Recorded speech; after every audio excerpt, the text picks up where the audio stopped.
नमस्कार. आपल्याला सगळ्यांना कल्पना आहे आजचा विषय अर्थात राज्यामध्ये घडणाऱ्या महिला आणि मुलींवरचं जे अत्याचाराचं सत्र आहे, जे आजही कुठं थांबताना दिसत नाही. आणि त्यामुळेच रोजच्या महिला अत्याचाराच्या घटना बघता कोरोनाची तिसऱ्या लाटेऐवजी महाराष्ट्रातील महिला आणि मुलींवरती महिलांच्या अत्याचाराची तिसरी लाट येते की काय, अशा पद्धतीची स्थिती आज राज्याची आहे. आणि असं असताना ज्या वारंवार घटना होत आहेत त्याकडे सरकारचं लक्ष वेधण्यासाठी विशेष अधिवेशन बोलवावं अशी मागणी भारतीय जनता पार्टीकडनं तसंच विविध संघटनांकडनं हे राज्याचे महामहिम राज्यपाल यांच्याकडे करण्यात आली होती. त्याच्यावरचं आलेलं मुख्यमंत्र्यांचं हे पत्र म्हणजे महाराष्ट्राचं दुर्दैव आहे असं म्हटलं तर ते चुकीचं ठरणार नाही. राज्यातली एक महिला म्हणून, एक स्त्री म्हणून मी अत्यंत व्यथित आहे. जर आपण हे पत्र वाचलं तर तुमच्या लक्षात येईल की या पत्रामध्ये काय लिहिलंय. हे कुठल्या राज्याच्या मुख्यमंत्र्याचं पत्र वाटतच नाही. मुख्यमंत्री म्हणताना म्हणतात की मी कुटुंबाचा प्रमुख आहे, पण या कुटुंब प्रमुखाला हे माहिती आहे का की आपल्या नाकाखाली ज्या ठिकाणी आपण मुख्यमंत्री आहोत त्या महाराष्ट्रामध्ये काय काय चाललंय. आम्ही याच्यामध्ये फार लांब जाण्याची गरज नाही. अगदी थोड्याच गोष्टींचा गोषवारा यामध्ये लिहिला होता. त्याच्यामध्ये अर्थात आता घटना वाढणारच आहेत, ज्यामध्ये अगदी पुण्यातल्या 13.5 वर्षाच्या मुलीवरती 14 जणांनी केलेला बलात्कार, 6 वर्षाच्या मुलीवरती झालेला बलात्कार, ठाणे महानगरपालिकेच्या सहाय्यक आयुक्तांची बोटं छाटली, त्यांच्या अंगरक्षकाचं बोट छाटलं. एवढंच नाही तर पुणे जिल्ह्याच्या हवेली तालुक्यातल्या कदमवाक वस्तीमध्ये महिला सरपंचावर राष्ट्रवादीच्या कार्यकर्त्याने तिच्यावरती केलेला हल्ला, तिला केलेली मारहाण, पारनेरच्या तहसीलदार ज्योतिताई देवरे यांना कशा पद्धतीने त्या आमदाराचं म्हणणं आहे, स्थानिक आमदाराचं, त्या भ्रष्ट आहेत, त्यांच्यावरती अनेक आरोप आहेत, पण त्यांच्यावरती काहीही आरोप असले तरी राष्ट्रवादीच्या आमदाराला हा अधिकार दिलेला आहे का पारनेरच्या निलेश लंकेला? हे मला मुख्यमंत्र्यांना विचारायचं आहे, मला उपमुख्यमंत्र्यांना विचारायचं आहे की त्या महिलेला ॲट्रॉसिटीच्या धमक्या देणं, पारनेरच्या ग्रामीण रुग्णालयामध्ये असलेल्या महिला वैद्यकीय अधिकारी आणि तिथे असलेली डॉक्टर हिच्या अंगावर धावून जाणं, त्यांना गलिच्छ शिवीगाळ करणं, त्यांच्या कनिष्ठ लिपिकाला मारहाण करणं आणि अजूनही त्याच्यावरती गुन्हा दाखल झालेला नाहीये. मुख्यमंत्री महोदय, हे पुन्हा पुन्हा तुम्हाला मी सांगतेय. एवढंच नाही, अमरावतीच्या 17 वर्षाच्या मुलीवरती त्या ठिकाणी बलात्कार झाला. 7 महिन्याच्या गर्भवती मुलीने गळफास लावून स्वतःला संपवून घेतलं. या होत्या आधीच्या. त्याच्यानंतरची जी घटना झाली ती अतिशय अमानवीय अशी घटना, जी साकीनाक्याची घटना घडली.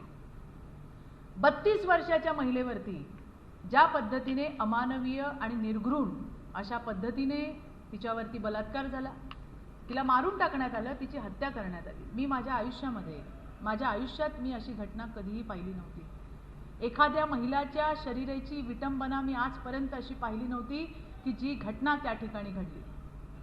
आणि त्याच्यानंतर आपण बघतोय अशा खूप घटना आहेत. मी बोलणार आहे त्या घटनेवरती.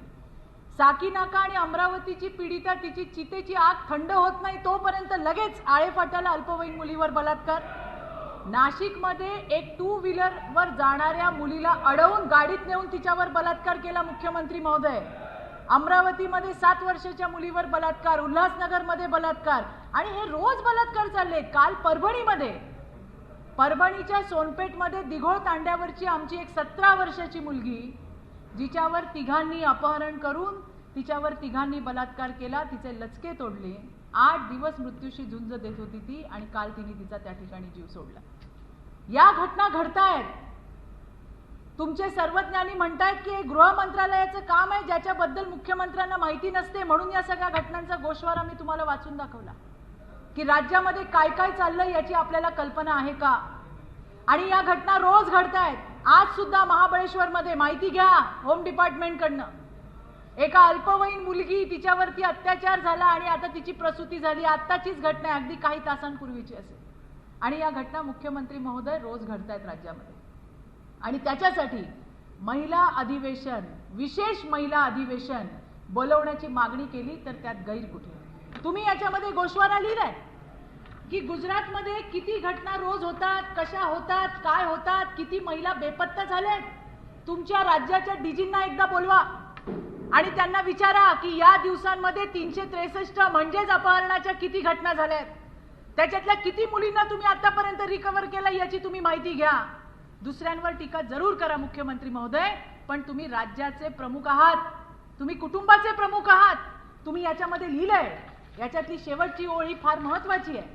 आपण लिहिलंय स्वराज्यातील तसेच शत्रूंच्या स्त्रियांचाही छत्रपती शिवरायांनी योग्य तो आदर ठेवला आणि त्यांना सन्मानाने वागवलं. त्याचबरोबर स्त्रियांवर अन्याय अत्याचार करणाऱ्यांची कधीच गय केली गेली नाही. मुख्यमंत्री महोदय, संजय राठोडवर FIR नाही हो, अजून FIR नाही. या पत्राचा दाखला देत तुम्हाला सांगतेय. तो निलेश लंके त्या ठिकाणी मनमानी करतोय, दादागिरी करतोय. तुम्ही ज्योती देवरेची ट्रान्सफर नाही केली. तुम्ही राज्यातल्या 500हून अधिक महिला तहसीलदारांचं त्या ठिकाणी मनोबल खच्चीकरण करायचं काम केलं मुख्यमंत्री महोदय. हे तुम्हाला मी सांगतेय. तो मेहबूब शेख 376चा गुन्हा दाखल आहे, कोर्टाने ताशेरे ओढलेले आहेत, पण तो आज त्या ठिकाणी मोकाट फिरताना आपल्याला दिसतो. अशा किती घटना तुम्हाला मी सांगू.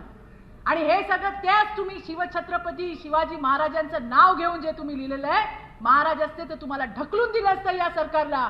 अशा पद्धतीची परिस्थिती तुम्ही करून ठेवली. एवढ्या घटना होत असताना सर्वज्ञानी म्हणतात, काय म्हणतात सर्वज्ञानी म्हणतात असं काय घडलंय अधिवेशन घ्यायला. अहो, तुम्हाला तर तोंडाचा फेस तुमचा निघतो दिवसातून 4-4 वेळा हे सांगताना की 5 वर्ष आमच्या सरकारला धोका नाही आणि 5 वर्ष आमच्या सरकारला धोका नाही. याच्या पलीकडे तुम्ही बोलताच काय. तुम्हाला माहिती आहे की काय घटना चालल्यात राज्यामध्ये. तुम्ही म्हणता राज्यपालांना विरोधकांची थोबाड फोडायला पाहिजे. थोबाड फोडा, सरकारचं थोबाड फोडा. आहे तुमच्यात हिंमत.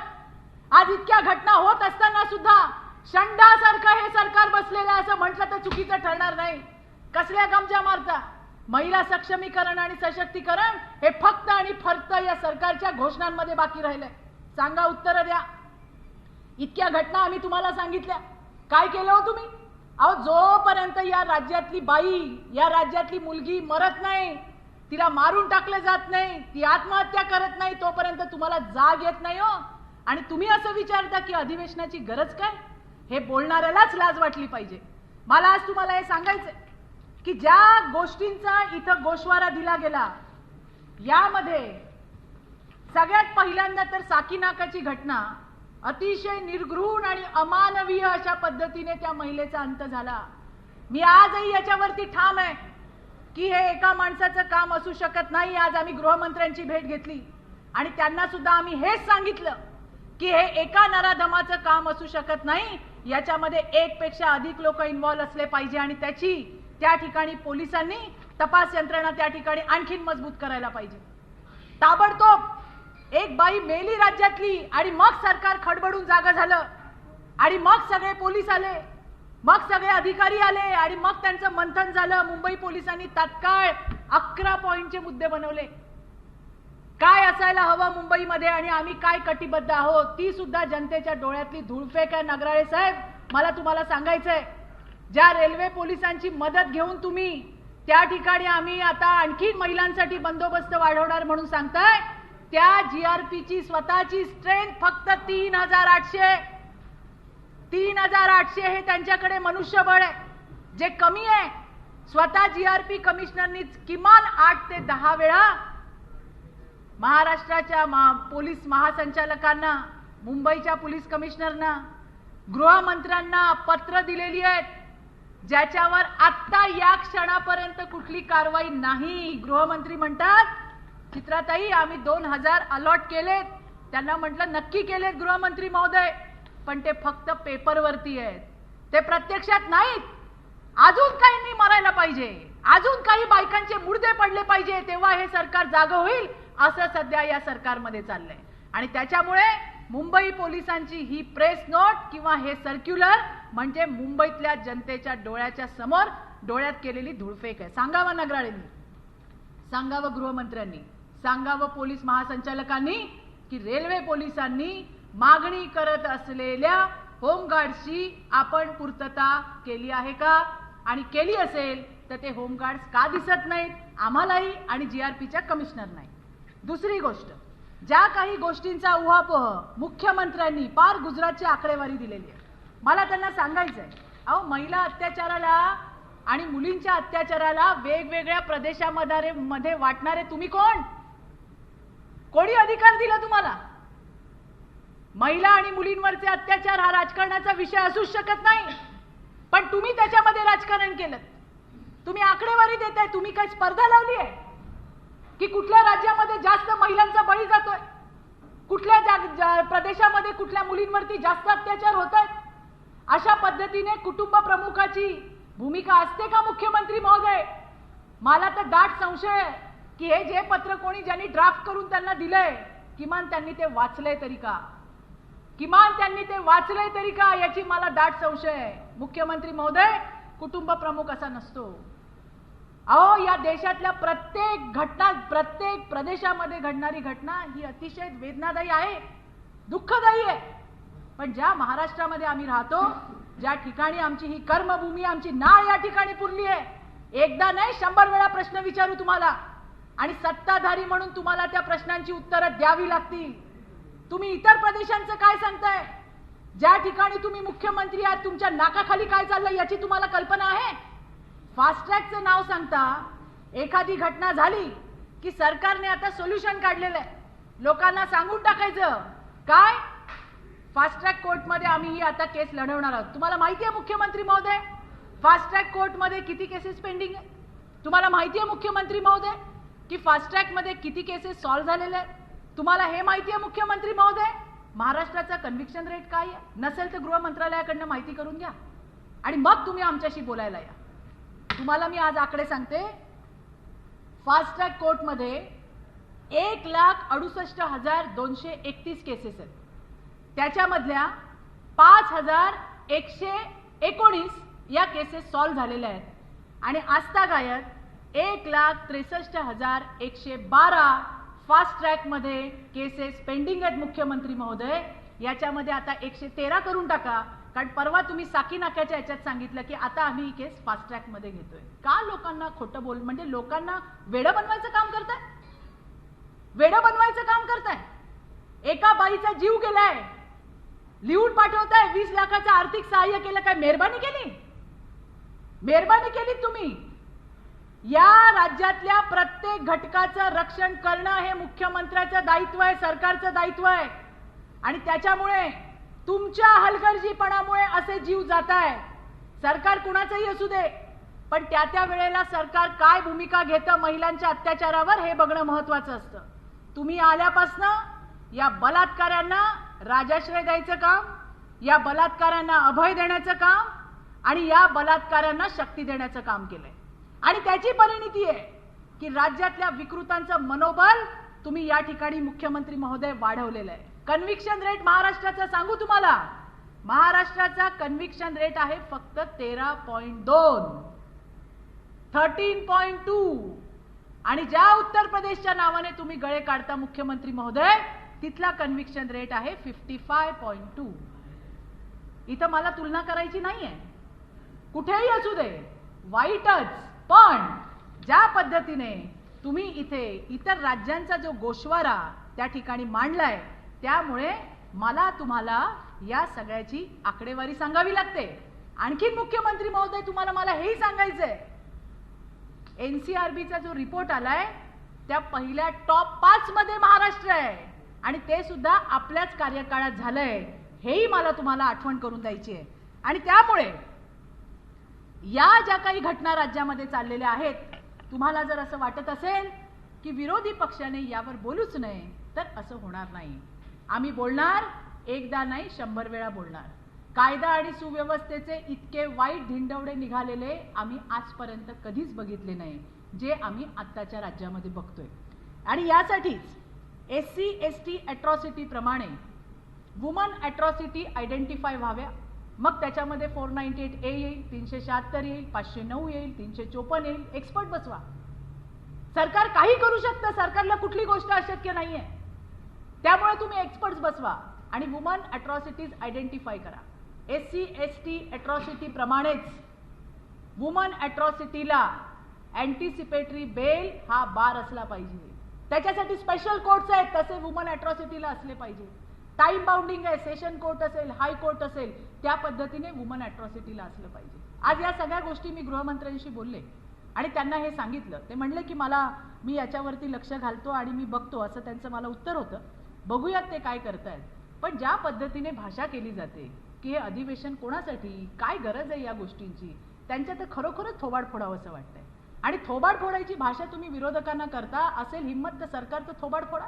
असेल हिंमत तर जे आहेत अत्याचारी, तुमचे दुराचारी, तुमचे सगळे बगलबच्चे मंत्री आमदार, अहो आजपर्यंत आम्ही असं कधी बघितलं नाही की राज्यातल्या बायका आमदारांवर बलात्काराचे आरोप करतात. लाज वाटली पाहिजे.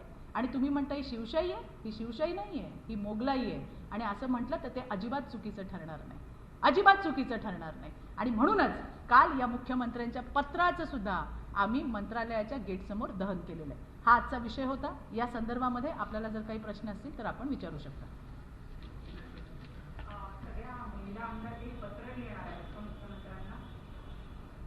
नाही, मला त्याच्याबद्दलची कल्पना नाही आहे. परंतु त्यांनी लिहावं. सगळ्या म्हणजे राज्यातल्या सगळ्या महिला आमदारांनी लिहावं. मग त्या काही फक्त भारतीय जनता पार्टीच्या नाही आहेत, सगळ्यांनी मिळून लिहावं. हा प्रश्नच राजकारणाच्या पलीकडचा आहे. ज्या वेळेला आम्ही बोलतो त्यावेळेला सरकार म्हणतं की भारतीय जनता पार्टी किंवा विरोधक हे राजकारण करतात. आणि आज हे मुख्यमंत्र्यांनी पत्र लिहिलंय, याला आपण समाजकारण म्हणणार का?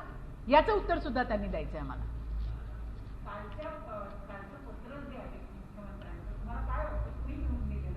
असेल कोणतरी लिहून देणार. मी तर म्हटलं की कोणी लिहिलंय याच्याबद्दल तरी त्यांना म्हणजे काय लिहिलंय ते तरी त्यांनी वाचलंय की नाही मला माहित नाही. पण ज्या पद्धतीने सर्वज्ञानी त्या ठिकाणी आले आणि म्हणले की काय अधिवेशनची गरज आहे, मला तर कमालच वाटली. कारण त्यांच्याकडे 5 वर्ष आमचं सरकार टिकणार आहे हे दिवसातून 3 वेळा त्यांना बोलायचं आहे. त्याच्या पलीकडे त्यांना काही कन्सर्न नाही आहे की कुठल्या गोष्टीसाठी आपण बोलायचंय. ते फक्त पुढे येतात. सरकारला धोका नाही. आमचं अरे बाबा, लखला बसव तुमचं सरकार तुम्हाला. पण तुम्ही सरकार म्हणून काही दायित्व घेणार आहात की नाही, की फक्त एकमेकांची मखलाशी करणार आहात? बाकीच्या कुठल्या मुद्द्यांवरती मी या सरकारला एकत्र येताना बघितलं नाही. पण येस, बलात्कारांना वाचवायला मात्र हे सरकार आघाडीवर आहे. त्या ठिकाणी एकमेकाची पाठराखण करायला दिसतात. हे हा म्हणतो तसं नाही, दुसरा म्हणतो चुकीचा आरोप झाला, तिसरा म्हणतो की नाही नाही पुराव्यांच्या शिवायच तुम्ही बोलताय. अहो सगळ्या दुनियेने बघितलंय. राज्यामध्ये छत्रपती शिवाजी महाराज, मा जिजाऊ, रमाई, भीमाई आणि सावित्रीच्या महाराष्ट्रामध्ये FIR दाखल करायला आम्हाला कोर्टात जावं लागतंय. ही तर महाराष्ट्राची सद्यस्थिती आहे. मुख्यमंत्री महोदय,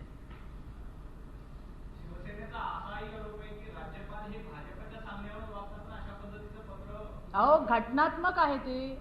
आणि त्या महिलांच्या भूमिका, मुख्यमंत्र्यांनी आतापर्यंत किती शिष्टमंडळांना भेटी दिल्या, मला एखादं दाखवावं. आम्ही पण वेळ घेतो, आम्हाला तर वेळ मिळत नाही. आज गृहमंत्र्यांची वेळ घेतली आणि त्यांना जाऊन त्यांना हे सगळं सांगितलं. ते म्हणले हो मी पाहतो. त्याच्यामुळे मुख्यमंत्री ना कुणाला भेटत ना त्या ठिकाणी कुणाला वेळ देत. आणि खरोखर मुख्यमंत्र्यांना डेटा जर हवा असेल तर त्यांनी नक्की आम्हाला वेळ द्यावी. मी त्यांना जाऊन भेटून सगळा सविस्तर डेटा द्यायला तयार आहे.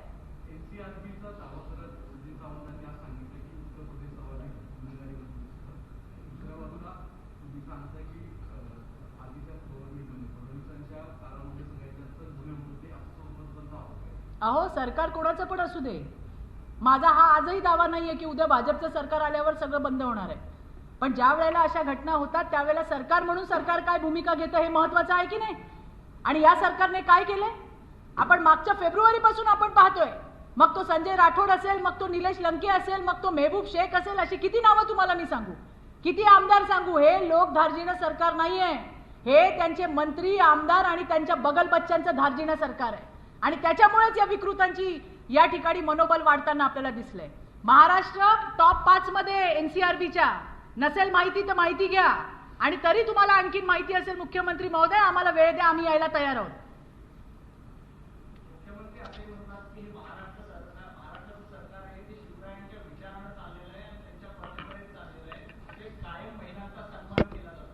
महिलांचा सन्मान आम्ही बघितला ना.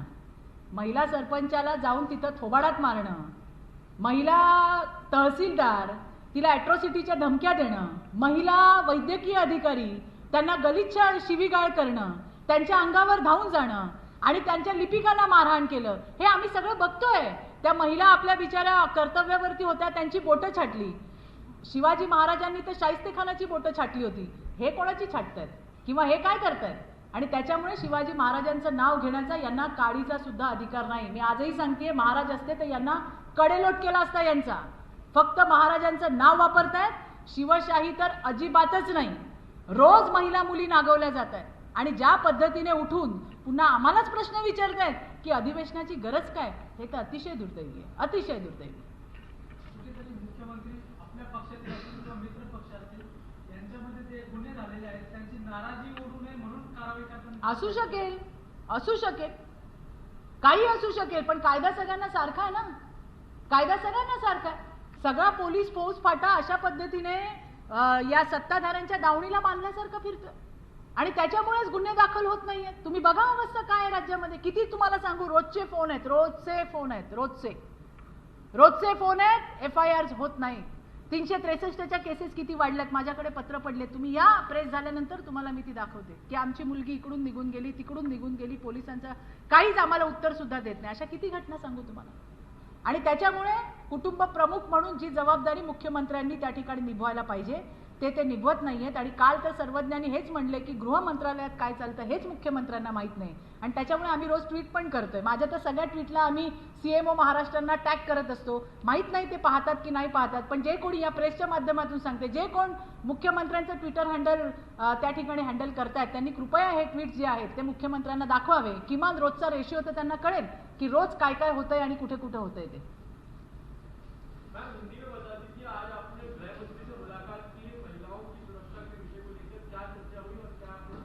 हमने देखा कि महाराष्ट्र में आए दिन महिला और बच्चियों के साथ किस प्रकार का दुर्व्यवहार यहाँ पे हो रहा है, यहाँ पे रेप्स हो रहे हैं, यहाँ पे गैंग रेप्स हो रहे हैं और इसी के लिए आए दिन आने वाली इन घटनाओं को देखते हुए हमने राज्य के महामहिम राज्यपाल साहब को वहाँ पे एक पत्र दिया था और उसमें हमने मांग की थी कि एक विशेष अधिवेशन बुलाया जाए, जो कि जरूरत है. हमने देखा कि कोरोना काल या कोरोना का नाम कहते हुए कोई सत्र यहाँ पे नहीं हो रहा है. ना किसानों के ऊपर बात हो रही है, ना कोई व्यापारियों के ऊपर हो रही है, ना कोई कष्टकरियों के ऊपर हो रही है, ना युवकों के ऊपर हो रही है, ना वुमन एट्रोसिटीज पे हो रही है. और आए दिन ये जो घटनाएं बढ़ रही है, इसलिए विशेष अधिवेशन बुलाया जाए, ये हमने मांग की थी. और उसके ऊपर मुख्यमंत्री साहब ने जो एक पत्र लिखा है वो बहुत ही दुर्दैवी पत्र है. उन्होंने और राज्य जो अनेक अलग अलग प्रदेश है उसका उन्होंने उसमें जिक्र किया है, जिसमें उन्होंने कहा है कि उत्तर प्रदेश में क्या हो रहा है, गुजरात में क्या हो रहा है, शॉर्ट में भाजपा शासित प्रदेश में होने वाले गुनहगारी की आंकड़े वहां पे दिए. मुझे ये कहना है कि इस देश में कहीं पे भी अगर ऐसी घटना होती है तो ये बड़ी दुर्दैवी घटना है और उसके लिए हमें संवेदना है. पर हम महाराष्ट्र में रहते हैं और इसलिए इस मिट्टी से हमारा कंसर्न है. यहाँ पे होने वाले हर गुन्हे का हम आपको सवाल पूछेंगे और आपको उसका जवाब देना होगा. जिस प्रकार की घटना हुई साकीनाका में, हमने देखा कि बहुत ही अमानवीय घटना हुई, जिसमें हमें दिल्ली के निर्भया की हत्या जिस प्रकार हुई थी उसी प्रकार का एक सिमिलैरिटी इस केस में भी हमें दिखी. जब तक कोई लड़की, कोई महिला मरती नहीं है या उसे मार दिया नहीं जाता, तब तक महाराष्ट्र सरकार जागती नहीं है या हरकत में नहीं आती.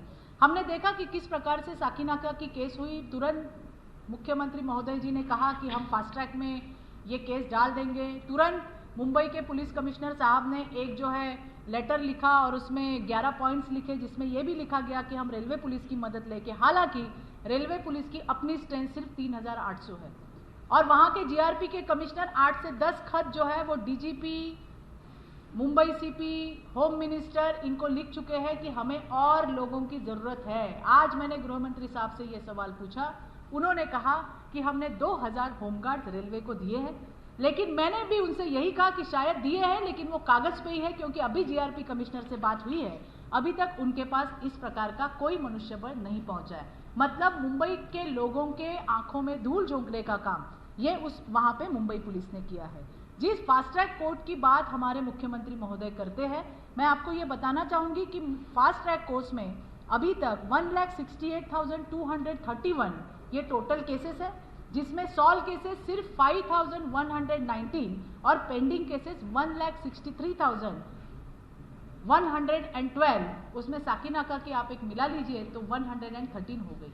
इतनी केसेस अभी तक पेंडिंग है. कन्विक्शन रेट अगर आज हम महाराष्ट्र का देखेंगे तो वो सिर्फ 13.2 है. और जिस उत्तर प्रदेश की बात हमेशा की जाती है, मुझे इसमें किसी की कंपैरिटी नहीं करनी है या कोई कंपैरिजन नहीं करना है, लेकिन जिसमें हम देखेंगे तो यूपी का conviction rate it is 55.2. NCRB का रिपोर्ट अभी आया है, जिसमें हमने राज्य के सम्माननीय मुख्यमंत्री महोदय के नेतृत्व में टॉप 5 में अपना स्थान वहाँ पे निश्चित किया है. और उस टॉप 5 महिला और बच्चियों के अत्याचार के मामले में महाराष्ट्र पहले 5 में है। और इसीलिए ये सारी बातें देखते हुए क्या मुख्यमंत्री साहब को पता है कि महाराष्ट्र में क्या चल रहा है? कल ही सर्वज्ञानी जो संजय राउत है, उन्होंने ये कहा कि विशेष अधिवेशन की जरूरत क्या है। तो रोज आए हुए, रोज हो रहे इन सारी बातों का कॉग्निजेंस इस सरकार को है या नहीं है? रोज घटनाएं हो रही है। शक्ति कायदा की बात हुई थी, वो आज तक प्रलंबित है। महिला आयोग को आज तक अध्यक्ष नहीं दिया गया। अभी हमें ये बात समझ में आई कि ये क्यों नहीं दिया गया, क्योंकि महिला और बच्चियों के मामले में ये सरकार बिल्कुल भी सीरियस नहीं है। ये सरकार बलात्कारियों को राजाश्रय देने का काम करती है, बलात्कारियों को अभय देने का काम करती है, बलात्कारियों को शक्ति देने का काम करती है, और उसी का भुगतान राज्य की महिलाएं यहाँ पे भुगत रही है, छोटी बच्चियां भुगत रही है। कल की ही बात है, परभनी में एक 17 साल की बच्ची के साथ 3 दरिंदों ने उसका अपहरण किया और उसके साथ बलात्कार किया। 8 दिन उसने जो है वहां पे जहर पी लिया, 8 दिन अपने मौत से लड़ रही थी। कल उसका दुर्दैवी अंत हो गया। साकीनाका की घटना तो मैंने आज तक मेरे जिंदगी में ऐसी घटना नहीं देखी थी कि हमने देखा कि महिला की किस प्रकार से विटंबना होती है। और ये सारी घटना देखने के बावजूद भी अगर सर्वज्ञानी संजय राउत अगर ये कहते हैं कि विशेष अधिवेशन की क्या जरूरत है, तो मुझे तो बड़ी शर्म आती है, क्योंकि उनको तो दिन में 3 बार यही कहना है कि हमारे सरकार को कोई धोखा नहीं है। सुबह आते हैं वही कहते हैं, दोपहर में आते वही कहते हैं, शाम को आते वही कहते हैं हमारी सरकार सुरक्षित है। आपकी सरकार सुरक्षित रहे, लेकिन आपकी जो जिम्मेदारी है उसके ऊपर भी आपका ध्यान होना बहुत ज्यादा जरूरी है। उन्होंने एक मराठी में ये भी कहा था राज्यपाल साहब को कि जो विरोधक है, जो विरोधी पक्ष है, उनको काय म्हणणार त्याला थोबाडत मारायला पाहिजे, उनको एक कान के नीचे क्या कहेंगे हम, थप्पड़ मारना चाहिए। तो बिल्कुल थप्पड़ मारना चाहिए संजय राउत जी। थप्पड़ तो सरकार को लगना चाहिए। थप्पड़ तो उन दरिंदों को लगना चाहिए जिसके ऊपर अभी तक FIR नहीं हुआ। थप्पड़ तो उन दरिंदों को लगना चाहिए जिनके आज बलात्कार करने के बावजूद भी बाहर घूम रहे हैं। क्या आप में हिम्मत? और इस प्रकार का वक्तव्य जो हो रहा है ये पूरी तरह से दुर्दैवी है, और इसीलिए हम इसका जाहिर निषेध करते हैं। और हमने कल मुख्यमंत्री महोदय के इस पत्र की उनके मंत्रालय के गेट के सामने जला के अपना निषेध हमने व्यक्त किया है। मुद्दा है कि वुमेन कमिश्नर अपॉइंटेड नहीं है महाराष्ट्र में, और साथ ही शक्ति कानून को लेकर भी जो रखा हुआ है, तो क्या आप मांग करेंगे कि इसको ऑर्डिनेंस के जरिए लागू कर देना चाहिए? मैं आपको ये बताती हूँ कि कल किसी ने तो हमें ये कहा था, एक महिला नेता ने कहा था कि महिला आयोग की जरूरत नहीं है, क्योंकि वहां पे आयोग के अध्यक्ष की जरूरत नहीं है, क्योंकि वहां पे काम चल रहा है। अभी आप देखिए, अगर महिला आयोग की जरूरत राज्य के सत्ता में बैठे हुए बड़े अगर किसी को नहीं लगती है, तो फिर ठीक है, महिला आयोग बर्खास्त ही कर दीजिए अगर आपको जरूरत ही नहीं लगती। और आपके बगल बच्चों को ही बचाने का वहां पे काम हो रहा है। इतनी घटनाएं हो रही है, कौन सी घटना का महिला आयोग ने कॉग्निजेंस लिया, वो भी बताने की जरूरत है। और इसीलिए इसका महत्व जो है वो बहुत ज्यादा है। लेकिन सरकार के मायने में महिला और बच्चियों की सुरक्षा ये बिल्कुल क्या कहेंगे, जिसके कोई मायने ही नहीं है। कांग्रेस ने NCRB 2020 के डेटा का हवाला किया और कहा है कि उत्तर प्रदेश जो है वो सबसे ज्यादा टॉप है, और फडणवीस गवर्नमेंट के दौरान महिलाओं पर सबसे ज्यादा अत्याचार हुआ। तो उसका आपके जवाब? मुझे ये कहना है, सरकार किसकी भी हो, कल महाराष्ट्र में भारतीय जनता पार्टी की सरकार आती है तो एक दिन में सब क्राइम निकल जाएगा, ये मेरा बिल्कुल दावा नहीं है। लेकिन ये जो मुद्दा है महिला और बच्चियों के साथ होने वाले इस दुष्कर्मों का मुद्दा, ये राजनीतिक मुद्दा हो ही नहीं सकता। और इसीलिए मैं ये चाहती हूं कि सरकार किसकी भी हो, आप उसके ऊपर एक्शन क्या लेते हो ये बहुत जरूरी है। और आज जब से ये सरकार आई है, हम संजय राठौर के केस से देख रहे हैं कि आज तक FIR उसमें नहीं हुआ, और हम देख रहे हैं कि हमें वहां पे PIL दाखिल करनी पड़ी है। महबूब शेख के केस में वो घूम रहा है सब जगह पे। तीसरा वो नीलेश लंके, आपने तो कहा पेंडेमिक रूल है, और अगर इस प्रकार से हेल्थ वॉरियर को अगर आप मारेंगे, उनके साथ अगर दुर्व्यवहार होगा तो उसके ऊपर गुना दाखिल होगा। इतनी दहशत है, क्या बताऊं मैं आपको, क्यों बचाया जा रहा है वो राष्ट्रवादी का आमदार, इसलिए। और ये मैं कहना चाहती हूं कि यहाँ पे ये मुद्दा राजनीतिक मुद्दा है ही नहीं। सरकार ने अपना काम करना चाहिए। मुख्यमंत्री साहब ने इसमें लिखा है कि मैं कुटुंब प्रमुख हूं, मैं फैमिली का हेड हूं, हेड ऑफ द फैमिली। इस प्रकार की बातें नहीं करता मुख्यमंत्री महोदय, कि जिस प्रकार से आपने और अलग अलग प्रदेश की इसमें आंकड़ेवारी दी है, बिल्कुल देनी चाहिए। लेकिन आपके नाक के नीचे जहां पे आप मुख्यमंत्री बैठे हो, आप मुझे बताइए कि आपको क्या पता है क्या क्या चल रहा है। वो आपके संजय राउत तो कहते हैं कि गृह मंत्रालय का तो मुख्यमंत्री साहब को कुछ पता ही नहीं होता, तो इसके लिए हम हमेशा ट्वीट करते हैं और वो सारे @CMO महाराष्ट्र करते हैं। तो आपके जरिए मैं ये भी कहना चाहूंगी कि जो भी कोई CMO महाराष्ट्र का ट्विटर हैंडल मुख्यमंत्री साहब का हैंडल कर रहा है, कृपया रोज उसके प्रिंट आउट निकाल के मुख्यमंत्री साहब को दे दीजिए, तो पता लगेगा महाराष्ट्र में किधर क्या हो रहा है। प्रवीण दरेकर के ऊपर जिस तरीके से FIR रजिस्टर हुई है, ये तो अभी क्या कहूं मैं, जिसमें ना कोई महिला का जिक्र है। आप पूरी वो जो प्रोग्राम में गए थे शिरूर के, आप पूरी वहां पे CD मंगवा लीजिए, उसमें ना किसी महिला का जिक्र है, ना किसी के बारे में महिला का तो उसमें कोई जिक्र है ही नहीं। उन्होंने क्या कहा, उन्होंने ये कहा कि राष्ट्रवादी कांग्रेस पार्टी ये प्रस्थापितों का पक्ष है। क्या ये गलत है? ये साखर कारखाने मतलब शुगर फैक्ट्रीज चलाने वालों का पक्ष है। क्या ये गलत है? इसको कहा जाता है कि इसके लिए रंगलेल्या गालाचे मुके यानी जो क्रीम क्लास है उनके साथ रहने वाली ये पार्टी है। अगर ये कहा तो क्या ये गलत है? और ये वाक प्रचार है। जिस तत्परता से पुणे के पुलिस ने वहां पे 509 दाखिल किया है, क्या पुणे के पुलिस ने इसका इन्वेस्टिगेशन किया है? मुझे ये पूछना है, क्योंकि सांगली में काकरूड पुलिस स्टेशन, जिसके यहां एक महिला के ऊपर वो कह रही है कि मुझे आके कहां छुआ, मेरे साथ क्या क्या हुआ, 354 दाखिल होना चाहिए। पुलिस ने वहां के PI है, उन्होंने मुझे कहा कि चित्रा ताई हमारा इन्वेस्टिगेशन चल रहा है। तो ये तो मेरे लिए नई जानकारी है कि अगर 354 भी दाखिल करना है तो इनको इन्वेस्टिगेशन करना पड़ रहा है। तो क्या पुणे के पुलिस ने 509 दाखिल करते समय कोई इन्वेस्टिगेशन किया है? मुझे पुणे के पुलिस कमिश्नर अमिताभ गुप्ता जी से कहना है, गुप्ता साहब आप बहुत प्रॉम्प्ट हो काम में, लेकिन मैंने तो आपको अप्रिशिएट भी किया था जब 13.5 साल की बच्चियों के साथ 14 दरिंदों ने वहां पे दुष्कर्म किया, जिनको आपने 2 दिन में पकड़ा। पर संजय राठौड़ की केस में आप तो चुक ही गए। तो मुझे अभी आपसे ये पूछना है, क्या प्रवीण दरेकर जी ने इस प्रकार का कोई वक्तव्य किया है? आपने उसकी छानबीन की है? क्या आपने देखा है? या फिर सत्ताधारी आके आपके पास बैठ जाएंगे और आप वहां पे FIR लिख लेंगे? ऐसा कोई नया कानून तो महाराष्ट्र में बना नहीं है, क्योंकि हम देख रहे हैं कि आए दिन विरोधी पक्ष के अलग अलग कार्यकर्ता हो, नेता हो, उनके ऊपर FIR लेने का सत्र है, उनके ऊपर गुन्हे दाखिल करने का सत्र है। इसलिए मैं आपसे ये कहना चाहती हूँ कि बिल्कुल बेबुनियादी है, और इसे हम क्या कहेंगे अभी, ये बिल्कुल बेबुनियादी है, जिसका कोई हम कहेंगे कि जिसका कोई बेस ही नहीं है।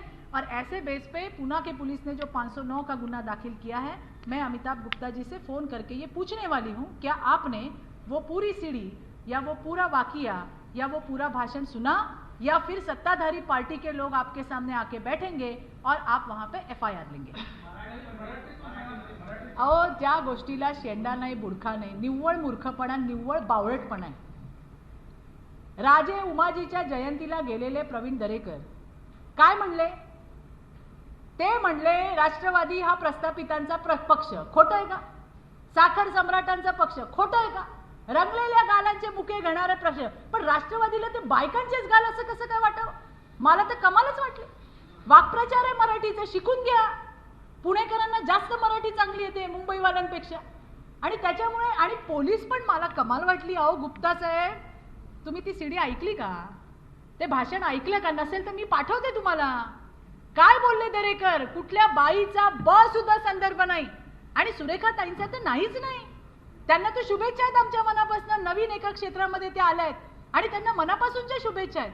पण कुठेतरी ओढून ताडून कोणाला तरी त्या ठिकाणी बसवायचं आणि मग म्हणायचं की दरेकर असं बोलले, आणि पुणे पोलीस पण इतके प्रॉम्प्ट। म्हणजे मला तर कौतुकच आहे की संजय राठोडची केस अजून तिथं वारा खात पडली आहे, त्याच्यासाठी आम्ही कोर्टामध्ये गेलो आणि एक 509चा गुन्हा झटकन तुम्ही दाखल करून घेतला। परवा माझ्याकडे एक केस आली सांगलीची, सांगली जिल्हा काकरूड पोलीस स्टेशन।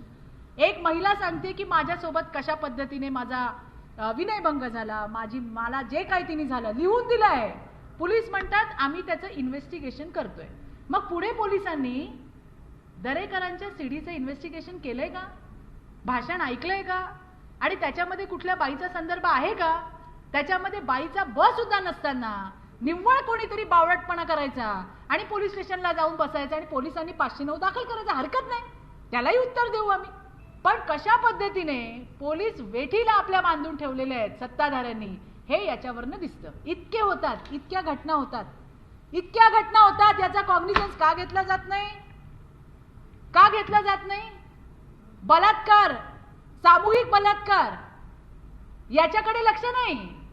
पण दरेकर काय बोलले? खेचून ताणून आणलेला हा निव्वळ बावळटपणा आहे, याच्या व्यतिरिक्त काही नाही. और कुछ?